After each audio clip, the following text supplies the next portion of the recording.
Get yourself Yeah. erect. Breathe in harder, and you get it. After about 2 weeks of you doing that every night, you'll notice a change in your posture.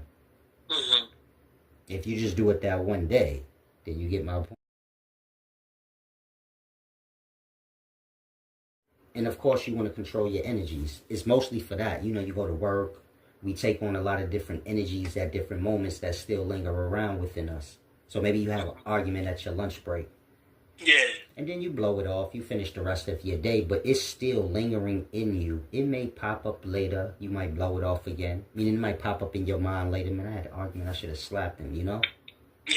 Like that. It will linger and then reemerge at any random moment in your life. And depending on how much stain it left on you will determine how long it's popping up in your mind. You get my point? Yeah. And when it does, it starts to change the emotional state. Yeah. Once the Okay. emotional state is changed, the breath changes. I don't want you to look at the breath. When I say the breath, remember we talking about your soul. Hmm. I don't want you to think of just moments like, oh, if I get angry in this moment, then my breath change. If you get angry in that moment, your breath will change. And then after you're no longer angry in that moment, if that situation still stain the soul, the breath will stay in that vibration. Even though you say, I ain't paying it no mind no more. This is how it reemerge in your mind. You get it? So, like, if you got in an argument with your girl or something like that, Mm-hmm. it'll still be on your soul. Like, Yeah. okay. I'm listening though. Finish what you were saying. That's basically you answered my question. If I was just wondering if you get in an argument with somebody or something happens to you or something like that, and it stays on your mind, and it's still on your soul, like.